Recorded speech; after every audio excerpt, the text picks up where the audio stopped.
உங்கள் favourite TV ஷோக்களை இனி miss பண்ண தேவையில்லை. ஜீ5 இல் முற்றிலும் இலவசமாக காணுங்கள். இங்கேயும் எப்பொழுதும்.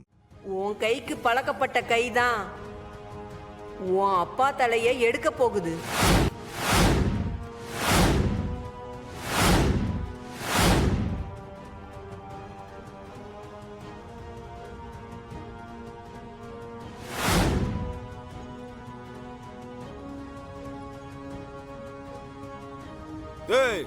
என்ன எல்லாரும் என்ன பாக்குறீங்க?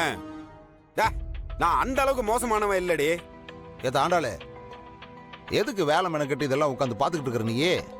நான் தான் சொல்றேன்ல, எதையாவது சொல்லி நம்ம மனசை கெடுத்து ரூபாயை புடுங்கிறதுக்காக தான் வந்திருக்காங்க. இது ஏ வாக்கு இல்ல, ஜக்கம்மாவோட வாக்கு. அம்மையை ஜக்கம்மா சொக்கம்மான்ட்டு எந்திரிமா முதல்ல. எந்திரி சொல்றேன், எந்திரி முதல்ல. வெளியில போமா.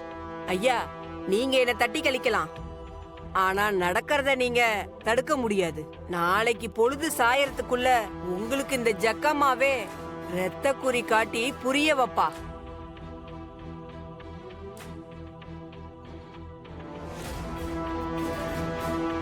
நான் வரேன். பாட்டி பாட்டி, காசு கீசு வாங்கிட்டு போ. ஜக்கம்மாவை நம்பாத இடத்துல நான் எதுவும் வாங்குறது இல்ல சாமி.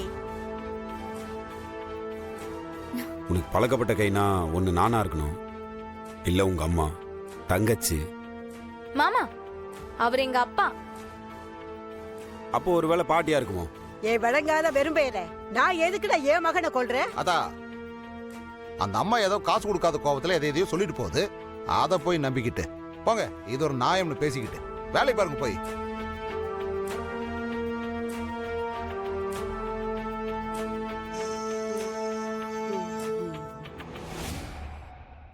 சரி சாப்பிடு.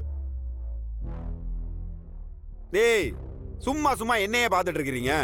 கொப்ப மேல கோவம் இருக்குதாண்டி செய்யுது, அதுக்குன்னு கொலை பண்ற அளவுக்குலாம் கிடையாது. இப்ப இல்லாம இருக்கலாம், ஒருவேளை நாளை பின்ன அப்படி ஒரு எண்ணம் வந்தா? ஏய்,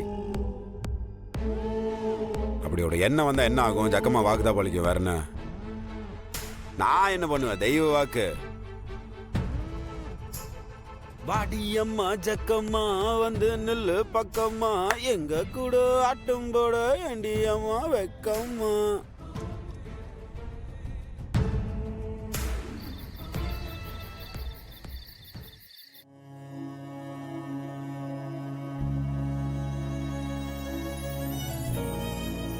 முதல்ல கட்டினவன் மூச்சை நிறுத்தி ரெண்டாவது கட்டினவன் கையில குடுத்துட்டு போயிட்டான். உன் பொண்டாட்டியால வரப்போற இழப்ப உன்னால ஈடு கட்டவே முடியாது.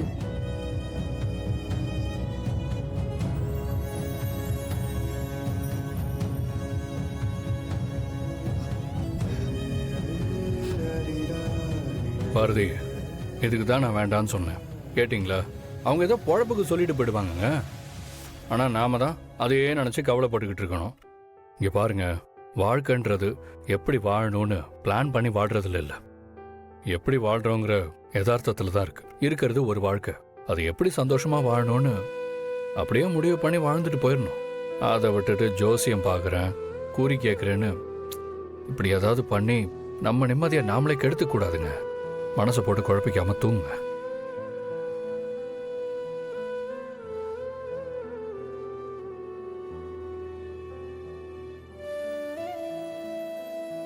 பாரதி, நமக்கு நடுவில் எந்த பிரச்சனையும் வராது. அதான் வர வேண்டிய எல்லா பிரச்சனையும் ஆல்ரெடி முடிஞ்சிருச்சல்ல. இதுக்கு மேலே தான் புதுசாக வரணும்னா அதை நீங்களோ நானோ கண்டுபிடிச்சாதான் உண்டு. அந்த அம்மா எனக்கு ஏதாவது ஆகும்னு சொல்லியிருந்தாலோ, இல்லை எனக்கு இழப்பு வரும்னு சொல்லியிருந்தாலோ நான் எந்த கவலையும் பட்டிருக்க மாட்டேன். ஏன்னா நான் ஏற்கனவே நிறைய இழப்பை பார்த்துட்டேன். எல்லா இழப்பையும் தாங்கி தான் இன்னைக்கு நான் உங்க கூட வாழ்ந்துட்டும் இருக்கேன். என்னால உங்களுக்கு பெரிய இழப்பு வரப்போகுதுன்னு சொன்னாங்கல்ல, அதுதான் என் மனசை போட்டு அரிச்சிட்டு இருக்கு. சரி, உங்களுக்கு கடவுள் நம்பிக்கை இருக்கா? இருக்கே. அப்ப கடவுளை விட பெரிய சக்தி இந்த உலகத்துல எதுவும் இல்லைன்னு நம்புறீங்கல்ல? நிச்சயமா. அப்புறம் என்னங்க, கடவுள் உங்களை கஷ்டப்படுத்த மாட்டார்னு நம்புங்க, நிம்மதியா இருங்க. ஆதி, உங்களுக்கு கடவுள் நம்பிக்கை இல்லையா? எனக்கு ஹார்ட் ஆப்ரேஷன் பண்ற வரைக்கும் இல்லாம தான் இருந்துச்சு. ஆனா அதுக்கப்புறம் நான் நம்புறது கடவுளை மட்டும்தான். என்னோட கடவுள் நீங்க கோயிலுக்கு போய் கும்பிட்டு வர்ற அந்த கடவுள் இல்லை. என் மனசுக்குள்ள வச்சு கும்பிட்டு இருக்கிற வாசுதான் என்னோட கடவுள்.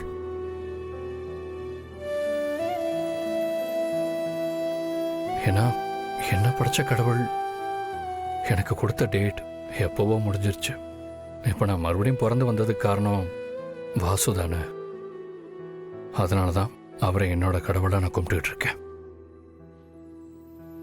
அது மட்டும் இல்ல பாரதி, எனக்கு உங்களையும் தமிழையும் அவரு தானே கொடுத்துட்டு போயிருக்காரு.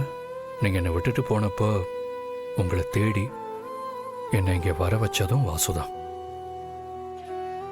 அதனால அவரை மீறி நமக்குள்ள எந்த பிரிவும் வராது. நான் அதை ஸ்ட்ராங்கா நம்புறேன். அதனால எனக்கு இந்த ஜோசியம் பார்க்கறது, குறி கேட்கறது இதுலலாம் நம்பிக்கை இல்லை. எனக்கு இப்போ என்ன சொல்றதுனே தெரியல ஆதி. என்ன நடந்தாலும் இன்னொரு தடவை உங்களை பிரியறது மட்டும் நடக்கவே கூடாதுங்கிறதுல உறுதியா இருக்கேன். அவ்வளவுதான். அந்த உறுதியா இருக்கிற விஷயத்துல கடைசி வரைக்கும் உறுதியா இருந்தாலே போதும். அது மட்டும்தான் நம்ம வாழ்க்கையில கண்டிப்பா நடக்கும். ஏன்னா நமக்கு என்ன வேணும்னு மூளை யோசிக்கலாம், ஆனா நமக்கு என்ன நடக்கணும்னு முடிவு பண்ண வேண்டியது மனசுதான். உங்க மனசுக்கு என்ன தோணுதோ, உங்க மனசு என்ன சொல்லுதோ, உங்க மனசுக்கு எது சரின்னு படுதோ அதை மட்டும் செய்யுங்க.